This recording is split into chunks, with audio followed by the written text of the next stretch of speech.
Alors, dans cette vidéo, nous allons voir un exercice d'application de la formule de Grassmann que l'on avait démontré dans une autre vidéo et que je vous invite à aller voir. Je mettrai le lien dans la description. Donc ici, on a f et g, deux applications appartenant à L de E, c'est-à-dire finalement ce sont des endomorphismes. L de E, c'est l'ensemble des endomorphismes de E. On suppose que E est égal à ker de f plus ker de g, mais aussi que E est égal à in de f plus in de g. Et on nous demande de montrer que ces sommes sont directes, c'est-à-dire qu'on peut entourer le plus. Alors, déjà, on va faire un petit rappel sur c'est quoi une somme directe et comment montrer qu'une somme est directe, ce qui va déjà nous indiquer qu'est-ce qu'il va falloir en réalité montrer par rapport à ce E, ce F et ce G. Donc, je rappelle que quand on dit qu'une somme est directe, donc quand on a E qui est égal à A plus B, mais en somme directe, c'est-à-dire pas un plus classique, mais un plus entouré, eh bien ça veut dire que j'ai E qui est égal déjà à A plus B, que j'ai din de E qui est égal à din de A plus din de B, et que A inter B est égal à l'ensemble 0. Pas à l'ensemble vide, hein, bien sûr, attention, mais à l'ensemble contenant uniquement le 0. Bon, 0 de E. Et si j'arrive à montrer deux de ces trois propriétés, eh bien j'arrive à montrer que la somme est directe. Alors ici, comme j'ai déjà la somme simple, c'est-à-dire que je sais déjà que E est égal à ker de f plus ker de g, ou que E est égal à in de f plus in de g, il suffit de montrer que dim de E est égal uniquement à dim de ker de f plus ker de g, ou que ker de f inter ker de g est égal au 0 de E, ça revient au même. Et donc justement, c'est ce qu'on va montrer. Donc en réalité, il faut uniquement montrer que la dimension de ker de f plus ker de g est égale, que ker de f plus ker de g est égal à la dimension de E. Et donc c'est là que va justement intervenir la formule de Grassmann.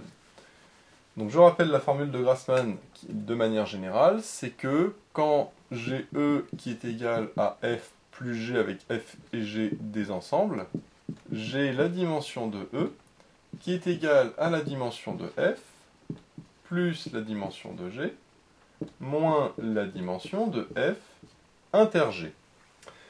Ici, j'ai de la chance parce que j'ai E qui vaut ker de f plus ker de g, donc je peux dire, d'après la formule de Grassmann, que la dimension de E, c'est égal à la dimension de im de f, plus la dimension, alors j'ai commencé par l'image, hein, mais après de toute façon on va faire les deux, plus la dimension de in de g, moins la dimension de in de f, inter in de g. Ça, c'est pour la deuxième égalité. Alors, je vais faire pareil pour la première.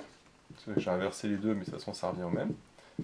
Donc, j'ai din de E qui est égal, toujours d'après la formule de Grassmann, à la dimension de ker de F, plus la dimension de ker de G, moins la dimension de l'intersection des deux, c'est-à-dire de ker de F inter ker de G.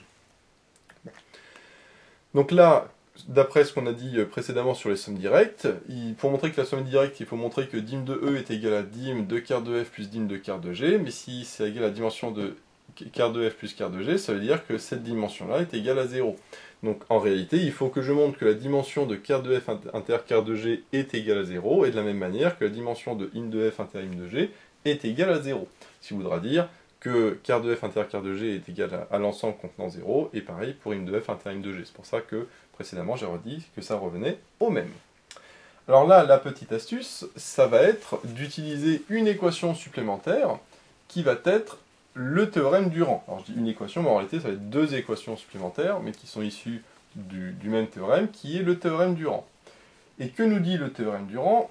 Il nous dit que quand j'ai une application, enfin un endomorphisme f, ou g, eh bien je sais que la dimension de E, parce que c'est un endomorphisme de E, est égale à dimension de l'image de l'endomorphisme, c'est-à-dire de in de f, plus la dimension du noyau de l'endomorphisme, c'est-à-dire ker de f. Ça, c'est le théorème du rang. J'écris un TH pour théorème du rang. Donc ça, c'est le théorème du rang pour f. Mais comme G est un endomorphisme, je peux aussi écrire la même chose pour cette fois-ci G, c'est-à-dire que c'est égal à la dimension de in de G, plus la dimension de quart de G, et ça aussi, c'est le théorème du rang. Donc là, c'est parce que cette fois-ci, c'est G qui est un endomorphisme. Donc là, on voit que j'ai 4 équations qui se ressemblent un petit peu dans le sens où là, j'ai la dimension de E, la dimension de F, la dimension de quart de F, etc., etc. Alors maintenant, la question, là où il ne faut pas se tromper, c'est qu'est-ce que je vais faire de ces 4 équations? Ce que je vais faire, c'est que je vais additionner ces deux équations-là, celles qui sont issues de la formule de Grassmann, et après, on va voir que ça va me faire apparaître les équations du théorème du rang, et je vais pouvoir remplacer. Alors, qu'est-ce que ça me donne à gauche? Dim de E plus dim de E, ça me donne 2 dim de E. J'écris 2 dim de E. Et maintenant, à droite, qu'est-ce que j'ai? Ben là, j'ai ces 4 équations-là, enfin, ces 6 termes-là, pardon, in de F, quart de F, in de G, quart de G, et puis ces deux-là. Donc du coup, je vais pas toutes les écrire parce que ça va être trop long. Par contre, je vais toutes les additionner, et si je les additionne, qu'est-ce que je remarque que je vais faire apparaître? Eh bien, je fais apparaître dimension de in de F plus dim de quart de F. Mais d'après le théorème du rang, je sais que dim de in de F plus dim de quart de F, c'est égal à dim de E. Donc en réalité, ça plus ça, c'est égal à dim de E. Donc là, je mets dim de E. De la même manière, ici, j'ai dim de in de G plus dim de quart de G. Donc ça, c'est cette fois-ci la deuxième équation issue du théorème du rang qui nous dit que ça aussi, c'est égal à dim de E. Alors, ça fait dim de E plus dim de E, donc finalement, ça fait 2 dim de E. Je vais écrire ici directement, hein, comme ça va être plus rapide. Et donc ça fait dim de E, ça fait une dim de E, donc finalement, ça me donne 2 dim de E. Et donc après, il me reste les deux derniers ici. La dimension de in de F inter in de G. Et pareil, ici, alors, moins par contre, parce que c'est un moins la dimension de quart de F inter quart de G. Bon. Donc là, c'est les équations l'équation que j'obtiens en additionnant les deux équations issues de la formule de Grassmann. Et là, qu'est-ce que j'ai fait apparaître? Eh bien, j'ai fait apparaître quelque chose de très intéressant, puisque justement, grâce au théorème du rang, j'ai fait apparaître 2 dim de E, mais ce 2 dim de E est égal au 2 dim de E de gauche. Donc finalement, les dim de E se simplifient. Et là, ce que je vais faire, c'est que une des deux dimensions de l'intersection, par exemple celle de gauche, je vais la passer, enfin celle de droite, celle-là, là, je vais la passer à gauche. Donc le moins dim de F inter in de G, si je le passe à gauche, ça devient plus dim de in de F inter in de G. Donc là, il devient plus, puisqu'il était moins, je le passe à gauche, il devient plus. Et à droite, par contre, j'ai toujours moins dimension de quart de F inter quart de G. Ça, par contre, ça n'a pas changé. Et là maintenant, mon raisonnement, ça va être que là, c'est la dimension d'un sous-espace vectoriel. Or, la dimension d'un sous-espace vectoriel, je sais que c'est supérieur ou égal à 0, nécessairement. La dimension d'un espace vectoriel est forcément positif. Et là aussi, j'ai la dimension qui est forcément positive, mais par contre, ici, j'ai un moins. Donc si j'ai un moins, et ben moins quelque chose de positif, ça fait quelque chose qui est au contraire inférieur ou égal à 0. Donc là, qu'est-ce que j'ai? J'ai quelque chose de positif qui est égal à quelque chose de négatif, et donc j'ai pas trop le choix, forcément, c'est-à-dire que les deux valent 0. Donc là, pour effacer tout ça, parce que j'en ai plus besoin. Donc on est d'accord que quand j'ai quelque chose de négatif, enfin de supérieur ou égal à 0, qui est égal à quelque chose d'inférieur ou égal à 0, forcément, ça implique que les deux sont égales à 0, c'est-à-dire que la dimension de in de F inter in de G est égale à 0, et que la dimension de quart de F inter quart de G est également égale à 0.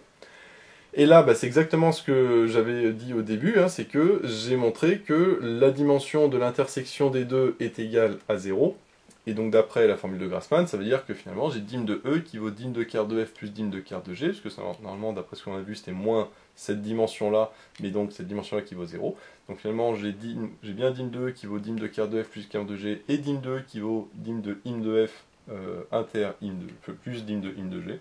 Et donc de tout ça, j'en déduis bien que j'ai une somme directe, c'est-à-dire que E égale quart de F plus somme directe quart de G, et E égale in de F plus somme directe in de G.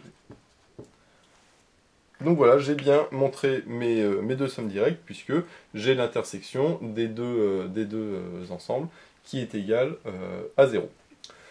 Donc voilà, alors après on peut dire bien sûr, hein, si la dimension de l'intersection est égale à 0, c'est-à-dire que l'intersection est égale à l'ensemble contenant 0, uniquement 0, ça c'est tout à fait possible, mais ça sert à rien de rajouter des étapes, hein. On sait que quand on a E qui est égal à A plus B et la dimension de A inter B qui est égale à 0, eh bien j'ai une somme directe. Donc là on l'a vu, c'est en écrivant les deux formules de Grassmann et les deux théorèmes du rang, et après en regroupant ces quatre équations en une seule équation qui me donne finalement cette équation-là. Et le fait que j'ai quelque chose de positif qui égale à quelque chose de négatif, qui fait qu'au final j'arrive à démontrer que ces deux dimensions sont égales à 0, et donc que la somme est directe.